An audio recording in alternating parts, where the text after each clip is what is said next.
যে এত বড় একটা গণহত্যার বিপক্ষে একটা শব্দ বলতে পারে নাই, তাহলে মানে নীরব ভাবে এটাকে সমর্থন দিয়েছে। এবং শেখ হাসিনা যদি 5ই আগস্ট থেকে পার পেয়ে যেতেন এবং ক্ষমতায় টিকে থাকতেন, তিনি আবার একই ক্ষমতাভোগী থাকতেন, সুবিধাভোগী থাকতেন, তাহলে আপনি তাকে এই অন্যায়ে বা এই দোষে তিনি দোষী হবেন না? হবেন। নীরব থেকে যদি শাস্তি পান, আপনারা সরব হয়েছেন বঙ্গবন্ধু বঙ্গবন্ধু করেছেন পুরস্কার জেতার জন্য, আপনারা তখন শাস্তি পাবেন না? তখনও তার ওই অতীত ছিল আওয়ামী লীগের, আওয়ামী লীগ মানে তখনও সেই কিসের অতীত জন্য ছিল। বলে, মানে কিসের ধরেন জন্য? ওই যে আপনার বঙ্গবন্ধু স্তুতি আর কি যেটি বলছি, সেটি পুরস্কার জেতার জন্য করেছেন একটা বিতর্ক কম্পিটিশনে, কিন্তু আপনার একটা উদ্দেশ্য ছিল পুরস্কার জেতা।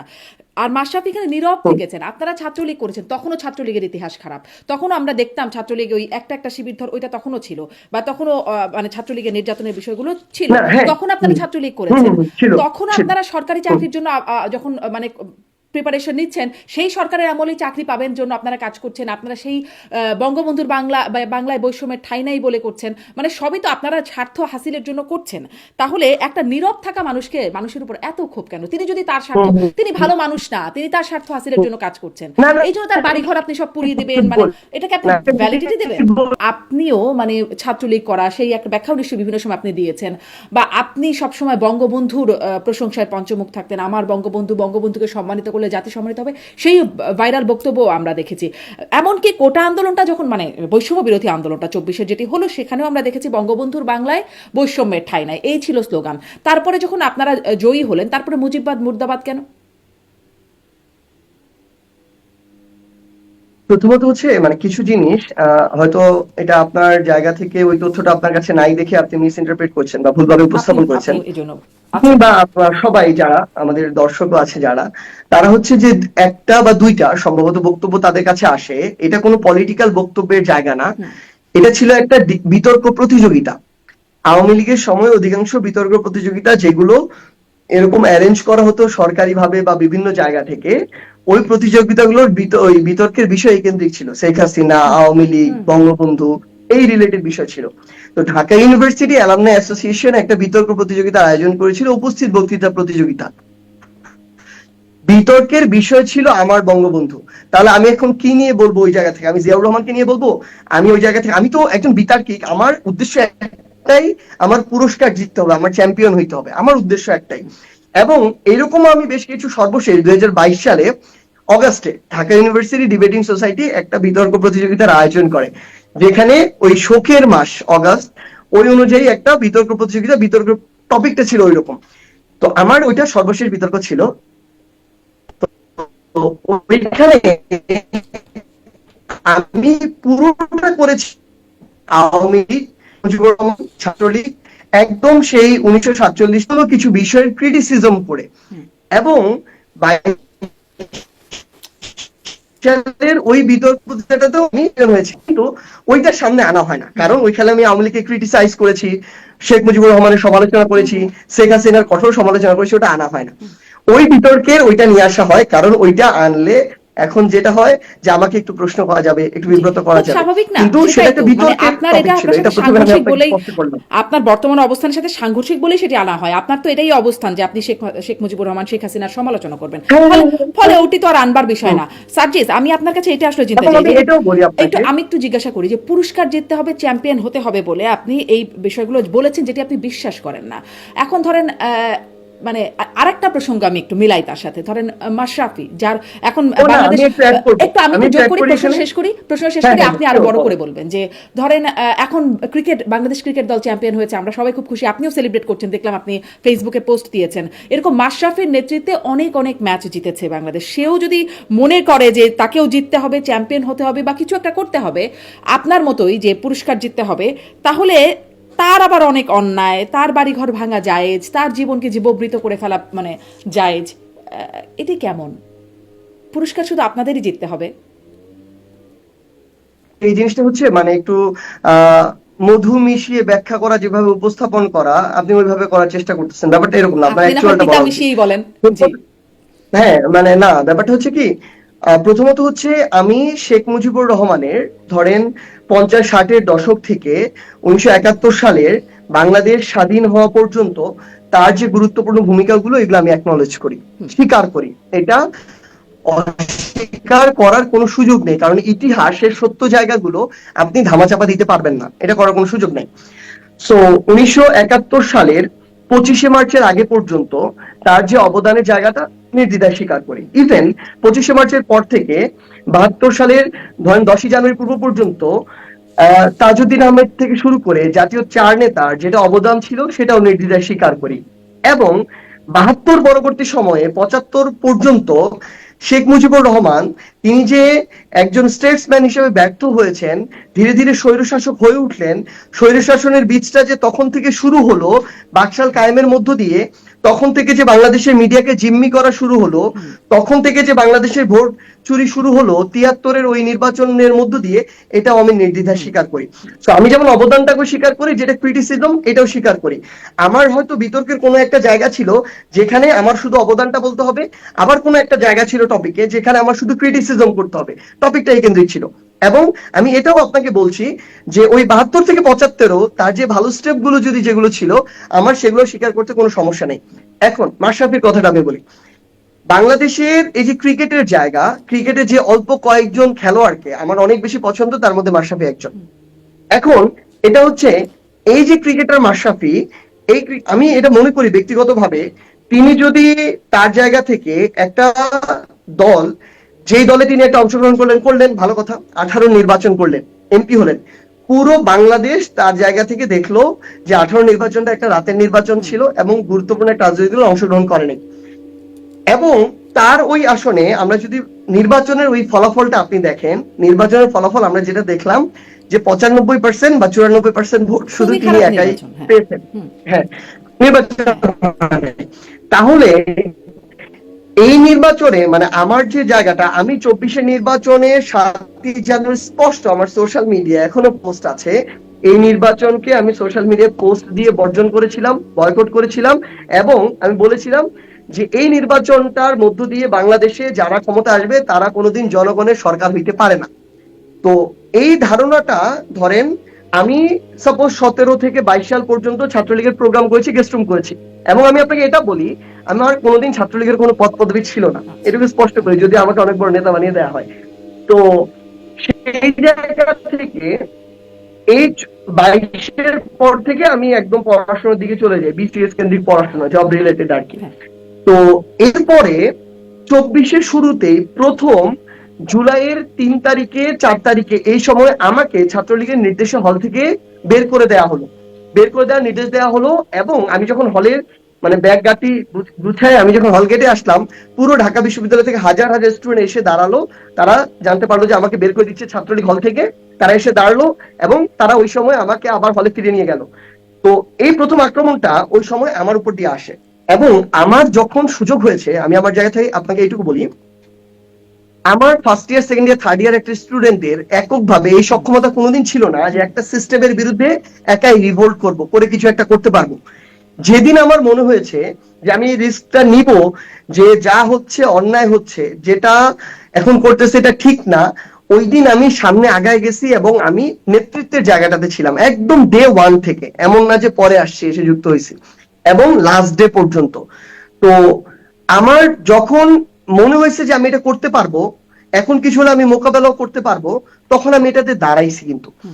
এবং এই যে পূর্বের যে বিষয়গুলো আপনি আপনার জায়গা থেকে যেটা টানতেছেন, আমি এখনো বলতেছি যে ওই যে মাশরাফি ছিলেন বাংলাদেশ ক্রিকেট টিমের যে ক্রিকেট ক্যাপ্টেন, তাকেও আমি ক্যাপ্টেন বলছি, তাকেও আমরা বস করে মানে ওই টাইমে বলছি, ওই টাইমে সোশ্যাল মিডিয়া পোস্ট আছে যখন ওনার নেতৃত্বে বাংলাদেশের অনেক বিজয় আসছে, তাকেও আমি বাংলাদেশের বেস্ট ক্যাপ্টেন মনে করি বাংলাদেশ ক্রিকেট টিমের।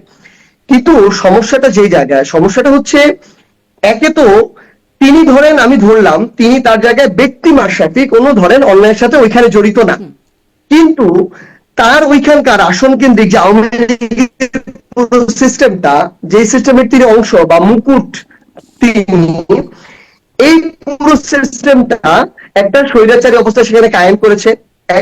আমি ধরলাম তিনি কোনো বাজেট থেকে 1 টাকাও খায় নাই, কিন্তু এই যে তিনি যে 2টা রাতের ভোট কিংবা দামি ভোটের মানে নির্বাচিত এমপি, এটা তো তার মধ্যে প্রথমবার অনুসূচনা আসে নাই, দ্বিতীয়বারও আসে নাই।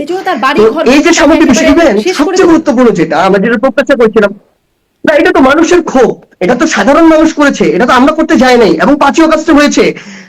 গণভবন যদি এটা হইতে পারে, তাহলে বাংলাদেশে যারা আওয়ামী লীগের এমপি ছিল, যারা 17 বছর ধরে কারো রাজনৈতিক অধিকার কেড়ে নিয়েছে, বিএনপির মানুষগুলোকে বাড়িতে থাকতে দেয় নাই, জেলের মধ্যে পড়েছে, তাদেরকে হত্যাযোগ্য করে তুলেছে, তাদের সন্তানদেরকে পিতামাতার স্নেহ থেকে সবকিছু থেকে বঞ্চিত করেছে, তাদের এই ক্ষোভের উদ্গীরণটাকে আপনি যদি মানে এখন এটার জন্য তাদেরকে অপরাধী করেন, এটা তো হইতে পারে না। তো এখন ব্যাপারটা হচ্ছে, দিন শেষে এই যে ফলটা, মানে আওয়ামী লীগ যে স্বৈরাচার হয়ে ওঠার যে ফল, এই ফল কিন্তু মাশরাফি ভোগ করেছে। এবং আমি এটাও মনে করি মানে যে তিনি আওয়ামী যদি লীগ জুলাই, মাশরাফি তার বড় শেষ জায়গা করি থেকে আপু, আচ্ছা লাস্ট জি লাইনটা, জি প্লিজ শেষ করেন। ইভেন কোটা সংস্কার আন্দোলনে ধরেন তার সমর্থন লাগবে না, আমি ধরে নিলাম, জুলাইয়ের 16 তারিখের পরে যখন হত্যা করা শুরু হলো, এবং 4 আগস্ট পর্যন্ত প্রায় 1000-এর অধিক মানুষকে হত্যা করা হয়েছে, তখন অন্তত সরকারকে, সরকারের পক্ষে গঠনমূলক সমালোচনা করে তার একটা স্টেটমেন্ট নাই। তাহলে যে নীরবে সকল সুযোগ সুবিধা ভোগ করেছে, যে এত বড় একটা গণহত্যার বিপক্ষে একটা শব্দ বলতে পারে নাই, তাহলে মানে নীরব ভাবে এটাকে সমর্থন দিয়েছে। এবং শেখ হাসিনা যদি 5ই আগস্ট থেকে পার পেয়ে যেতেন এবং ক্ষমতায় টিকে থাকতেন, তিনি আবার একই ক্ষমতাভোগী থাকতেন, সুবিধাভোগী থাকতেন, তাহলে আপনি তাকে এই অন্যায় বা এই দোষে তিনি দোষী হবেন না? হবেন। নীরব থেকে যদি শাস্তি পান, আপনারা সরব হয়েছেন বঙ্গবন্ধু বঙ্গবন্ধু করেছেন পুরস্কার জেতার জন্য, আপনারা তখন শাস্তি পাবেন না? তখনও তার ওই অতীত ছিল আওয়ামী লীগের, আওয়ামী লীগ মানে তখনও সেই কিসের অতীত জন্য ছিল। বলেন, মানে কিসের ধরেন জন্য? ওই যে আপনার বঙ্গবন্ধু স্তুতি আর কি যেটি বলছি, সেটি পুরস্কার জেতার জন্য করেছেন একটা বিতর্ক কম্পিটিশনে, কিন্তু আপনার একটা উদ্দেশ্য ছিল পুরস্কার জেতা। আর মাশরাফি এখানে নীরব থেকেছেন। আপনারা ছাত্রলীগ করেছেন, তখনও ছাত্রলীগের ইতিহাস খারাপ, তখনও আমরা দেখতাম ছাত্রলীগ ওই একটা একটা শিবির ধর ওইটা তখনও ছিল, বা তখনও মানে ছাত্রলীগের নির্যাতনের বিষয়গুলো ছিল, না, হ্যাঁ, তখন আপনারা ছাত্রলীগ করেছেন। ছিল, তখন ছিল। আপনারা সরকারি চাকরির জন্য যখন মানে প্রিপারেশন নিচ্ছেন, সেই সরকারের আমলেই চাকরি পাবেন জন্য আপনারা কাজ করছেন, আপনারা সেই বঙ্গবন্ধুর বাংলায় বৈষম্যের ঠাঁই নাই বলে করছেন, মানে সবই তো আপনারা স্বার্থ হাসিলের জন্য করছেন। তাহলে একটা নীরব থাকা মানুষের উপর এত ক্ষোভ কেন? তিনি যদি তার স্বার্থ, তিনি ভালো মানুষ না, তিনি তার স্বার্থ হাসিলের জন্য কাজ করছেন, না, না, এই জন্য তার বাড়িঘর আপনি সব পুড়িয়ে দিবেন, মানে এটাকে আপনি না, ভ্যালিডিটি দেবেন? আমার এখানে দুইটা জায়গা থেকে প্রশ্ন। প্রথমটা হচ্ছে, মানে আমার আসলে কেন ছাত্রলীগ করতে হলো? মানে আমি তো ঢাকা বিশ্ববিদ্যালয়ে ছাত্রলীগ করতে যাই নাই, আমি তো ঢাকা বিশ্ববিদ্যালয়ে পড়াশোনা করতে গেছি। আমি আমার স্কুল লাইফ, কলেজ লাইফ এবং প্রত্যেকটা আমার একাডেমিক লাইফে, একাডেমিক একটা বিশাল বড় এক্সেলেন্স ছিল। তো আমি তো পড়াশোনা করতে গেছি, আমার ঢাকা বিশ্ববিদ্যালয়ে একটা সিট থাকবে, আমি যেহেতু ঢাকা বিশ্ববিদ্যালয়ে ভর্তির সুযোগ পেয়েছি, আমি আমার সেই সিটে উঠতে গিয়েছি। কিন্তু আমি গিয়ে দেখলাম 4 জনের একটা রুমে আমাদের 40 থেকে 60 জনকে থাকতে বাধ্য করা হইলো 2 বছর একইভাবে ওই গণরুমে। আমি দেখলাম আমার ওই ঢাকা বিশ্ববিদ্যালয়ের হলগুলোতে কোনো ধরনের প্রশাসনের কোনো নিয়ন্ত্রণ নাই, প্রত্যেকটা হল নিয়ন্ত্রণ করে ছাত্রলীগ। আপনি যদি প্রোগ্রাম গেস্ট রুম করেন, তাহলেই হলে থাকতে পারবেন, নাহলে হলে থাকতে পারবেন না। এটা তো হওয়ার কথা ছিল না। তাহলে একদম। এই যে একটা সিস্টেম, যেই সিস্টেমটা আপনাকে তৈরি করে এমন ভাবে দেওয়া হয়েছে, যে সিস্টেমটার বিরুদ্ধে কেউ দাঁড়ায় নাই, আমি ওই সিস্টেমটার গিয়ে ভুক্তভোগী। অথচ এর পূর্বে আমি কোনোদিন এমন কিছুই করি নাই যেটার জন্য আমাকে ভুক্তভোগী হইতে হবে। ঢাকা বিশ্ববিদ্যালয়ে এমন হাজার হাজার স্টুডেন্ট যায়, যার ধরেন বাইরে এভাবে থাকার সামর্থ্য নাই, তাহলে ওই স্টুডেন্টটাকে যখন বাধ্য এটা করতে হয়, ক্লাস বাদ দিয়ে, ল্যাব বাদ দিয়ে, এটা তো তার সাথে হওয়া উচিত ছিল না। একদম। তাহলে আমরা তো বরং ওই সিস্টেমটাকে দায় দেওয়া দরকার, যেই সিস্টেমটা 2017 সালে আমাকে এত এত বড় একটা অন্যায়ের মধ্য দিয়ে নিয়ে গেছে। এবং এরকমও হয়েছে যে আমার পরিবারকে ফোন দিয়ে, আমার বাবাকে ফোন দিয়ে হুমকি দেওয়া হয়েছে, যখন আমি আওয়ামী লীগ ছাত্রলীগের এই গণরুম গেস্ট রুম কালচারের বিরুদ্ধে সমালোচনা করে লিখেছি। আমি একদিন মনে করেন গেস্ট রুম ডাকা হচ্ছে রাত 2টার দিকে, আমি তখন ঘুমাচ্ছি, কারণ তারপরের দিন সকাল 8টায় আমার ক্লাস কিংবা কোনো এক্সাম। আমি যখন, আমাকে প্রোগ্রামের জন্য বা গেস্ট রুমের জন্য ডাকা হয় রাত 2টার দিকে, আমি যাব না, যখন আমাকে সিনিয়ররা এসে কলার ধরে টেনে হিসে নিয়ে যায়, এটা তো আমার সাথে হওয়া উচিত ছিল না। একদম সার্জিস, তাহলে আমি তো খুব আপনি এটা করতে বাধ্য করা খুব হয়েছে, ওই যৌক্তিক দায় কিন্তু কথা। আপনি আমাকে দিতে না পারেন না। একদমই না, একদমই না সার্জিস। আমি আপনার মতো যারা ছাত্রলীগ এবং করেছেন আমি একটা সার্ভাইভালের আরেকটা জন্য, বলি, আমি একটু এই যে প্রশ্নটা যোগ আমার করি, সুযোগ হয়েছে। একটু যোগ করি এটা এইটুকু, যে আপনার মতো যারা আসলে সে সময় সার্ভাইভ করার জন্য, হলে একটা সিট পাওয়ার জন্য বা ভালো মতো শিক্ষা জীবনটা শেষ করার জন্য ছাত্রলীগ করতে হয়েছে, তাদের প্রতি সহানুভূতি আছে, তাদের সবারই নিশ্চয়ই, যে তারা পড়াশোনা শেষ করবার জন্য করেছেন। কিন্তু আপনি যখন এখন রাজনৈতিক নেতা, আপনি যখন এগুলোর বিরুদ্ধে বলছেন, তখন আপনার কাছে প্রশ্ন, আর বাকিদের কাছে কিন্তু প্রশ্ন না, প্রশ্নটা আপনার কাছে, যেহেতু আপনি এখন নেতা, বড় নেতা, এবং আপনি সেগুলোর বিরুদ্ধে বলছেন। আপনি যদি টিকে থাকবার জন্য, আপনি পুরস্কার পাবার জন্য সিস্টেমের মধ্য দিয়ে যেতে হয়েছে, আপনাকে সিস্টেমের বিরুদ্ধে রিভল্ট করতে পারেন নাই, তাহলে মাশরাফি যদি মনে করেন আমি কি এই সিস্টেমের মধ্যেই আমাকে যদি কিছু করতে হয়, জনগণের জন্য আমাকে করতে হবে, কাজ করতে চাইলে এই সিস্টেমের মধ্যেই করতে হবে, তার প্রতি কেন আপনারা এরকম মানে ক্ষোভটাকে জাস্টিফাইড করে দিচ্ছেন? মাশরাফি নির্বাচন করতেন, মাশরাফির মতো 100টা মাশরাফিও তার আসলে জীবনে জিততে পারতেন না যদি তিনি স্বতন্ত্রভাবে করতেন। কারণ স্বতন্ত্রভাবে করার মতো কোনো নির্বাচনী পরিবেশ ছিল না, এটা তো ভোট চুরির নির্বাচন ছিল। মাশরাফি সমস্যা হলো কোন জায়গায়, তিনি, আপনি আমাকে বলেন, আমি আপনাকে এটা বলছি, এটা আমি রেসপন্সিভ জিনিসটা বলছিলাম যে আপনি আমারটা দেখেন, আমাকে প্রোগ্রাম গেস্টরুম করতে হলো ছাত্রলীগের সাথে। আমি কিন্তু ওই ছাত্রলীগ যখন কোথাও চাঁদাবাজি করতে গিয়েছে আমাকে কোনোদিন পায় নাই, ওই ছাত্রলীগ যখন জুনিয়র কারোর উপরে অত্যাচার করতে গিয়েছে আমাকে কোনোদিন পায় নাই, বরং আমি এটার বিপক্ষে কথা বলেছি। ওই ছাত্রলীগ যখন কাউকে প্রোগ্রামের জন্য বাধ্য করতে গিয়েছে সেখানে আমাকে কোনোদিন পায় নাই। ইভেন ওই ছাত্রলীগ তাদের জায়গা থেকে যখন এটা মনে করেছে যে আমার দিন শেষে এই যে যারা রাজনৈতিক এই কালচারের মধ্য দিয়ে আছে, এই গণরুম করার জন্য বাধ্য করতে হবে, গেস্ট রুম করার জন্য বাধ্য করতে হবে, আমি কিন্তু ওই 2017 সালের পর থেকে এই প্রত্যেকটার বিরুদ্ধে বলেছি। আমার ওটা করতে হয়েছে, তার মধ্যে থেকে আমি ওটার বিরুদ্ধে বলেছি, এবং আমার হলের অনেক সিনিয়রকে আমি এটা বলতে শুনেছি আবরার ফাহাদ হত্যার পরে, যে 21 হলে তোকে আবরার ফাহাদ হইতে হয়। তো আমি আমার জায়গা থেকে বরং আমাকে পদ দেওয়ার কথাও যখন বলা হয়েছে, আমি কিন্তু কোনদিন ছাত্রলীগের পদ নেই নাই, বরং যখন আমার সুযোগ হয়েছে আমি বের হয়ে যেতে পারবো, যেদিন আমি ছাত্রলীগের প্রোগ্রাম গেস্ট রুম না করেও থাকতে পারবো মাস্টার্স এর পর, আমি ওই দিন থেকে আর প্রোগ্রাম গেস্ট রুম করি নাই। এবং আমি ঘোষণা দিয়ে, আমার সোশ্যাল মিডিয়ায় পোস্ট এখনো আছে যে আমি ঘোষণা দিয়ে ছাত্রলীগ থেকে প্রোগ্রাম গেস্ট রুম করা থেকে বের হয়ে চলে এসেছি। তাহলে মাশরাফি যেদিন বুঝলো যে তিনি প্রথম যে ভোটে নির্বাচিত হয়েছেন এটা রাতের আধারের ভোট, দ্বিতীয় ভোটে তিনি অংশগ্রহণ না করতে পারতেন, তিনি যদি দেশের জন্য কাজই করবেন তিনি স্বতন্ত্রভাবে নির্বাচন করতে পারতেন, ওই যে এগুলো আপনি না তো করে বললেন তিনি স্বতন্ত্রভাবে নির্বাচন করে জেতার সুযোগ ছিল না। ছিল না, ফলে তাহলে তিনি স্বতন্ত্রভাবে জেতার সুযোগ ছিল না দেখে তিনি কি এই ধরনের একটা রাতের আধারের, মানে মানুষের গণতান্ত্রিক অধিকার ভোটাধিকার চুরির যে নির্বাচন, ওই নির্বাচনে অংশগ্রহণ করবেন তাদের সাথে যারা মানুষের গণতান্ত্রিক ভোটাধিকার চুরি করে নিচ্ছেন তাদের সাথে? কিংবা সর্বশেষ, আমি এগুলো প্রত্যেকটা বাদ দিয়ে সর্বশেষ যে জায়গাটাতে আসতে চাই, যখন শত শত স্টুডেন্টকে, যার কেউ তার সন্তানের বয়সী, যার কেউ তার ভাইয়ের বয়সী, তাদেরকে হত্যা করা হচ্ছে, সেদিনও যদি মাশরাফির বিবেকবোধের জায়গা থেকে একটা স্টেটমেন্ট থাকতো এটার পক্ষে, হয়তো আমরা তার পূর্বের জায়গাটাকে এগিয়ে রাখতাম। কিন্তু সেদিনও তিনি সাহস করে, এই যে এত ভালো মানসিকতা, সাহস করে ওইটা রাখতে পারেন নাই, একটা স্টেটমেন্ট দিতে পারেন নাই। তো এই জন্য সামগ্রিকভাবে এই যে দায়গুলো, এই দায়গুলো তিনি এড়াতে পারেন না। জি, আপনার এই এই হচ্ছে কিন্তু আপনার তারপর অবস্থান। একটা জিনিস যেটা আপনি একটা হয়েছে, কথা বললেন না এখন সার্জিস, পর্যন্ত হ্যাঁ মানুষের তার প্রতি একটা সফট কর্নার আছে দেখেই তিনি কিন্তু এখন পর্যন্ত, মানে আমার কাছে মনে হয় আর কি, মানুষের ওই একটা সফট কর্নার পূর্বের দেশকে দেয়ার ক্রিকেট থেকে যেটা দিয়েছেন এটার জন্য আছে বলে এখন পর্যন্ত মাশরাফিকে জেলে যেতে হয়। জি, মানে মানুষের সফট কর্নার আইন বিষয় বলে কিছু নাই, সফট কর্নার বা আছে বা কার প্রতি নাই, কোন মানুষের আছে বা নাই। আইন অনুযায়ী মাশরাফি এটার জন্য দোষী, এবং তাকেও একটা আইনগত প্রক্রিয়ার মধ্য দিয়ে যাওয়া উচিত। এবং মানে আমি এটা বিশ্বাস করি ব্যক্তিগতভাবে, যেটা হচ্ছে যে এই যে 14, 18, 24 এই যে নির্বাচনগুলো হয়েছে, এই নির্বাচনগুলোর মধ্য দিয়ে যারা, মানে এই নির্বাচনী প্রক্রিয়ার মধ্য দিয়ে কিন্তু স্বৈরাচার তৈরি হয়েছে। 14তে নির্বাচনের পরে যদি বাংলাদেশে, মানে ওই নির্বাচনের বিরুদ্ধে কি আরেকটা নির্বাচন হতো, যেমন ভাবে আপনি দেখেন 96 ফেব্রুয়ারিতে একটা নির্বাচন হলো, ওই নির্বাচনটা মানুষ গ্রহণ করলো না, জুনে গিয়ে আরেকটা নির্বাচন হলো, এটা 14তেই হওয়ার কথা ছিল। যদি 14তে এটা হয়ে যেত তাহলে এই দিকে আসতো না। তো এই যে নির্বাচনের যে একটার পর একটা যে নির্বাচন, এই নির্বাচনের প্রত্যেকটা নির্বাচনের সাথে যারা সম্পৃক্ত, আমি মনে করি যারা এটার সুবিধাভোগী তাদের একটা বিচারিক প্রক্রিয়ার মধ্য দিয়ে যাওয়া উচিত। জি, নিশ্চয়ই বিচারিক প্রক্রিয়ার মধ্যে দিয়ে যাওয়া উচিত, কিন্তু এই মবের প্রক্রিয়ার মধ্যে দিয়ে গেল বলেই এই প্রশ্নগুলো আসছে।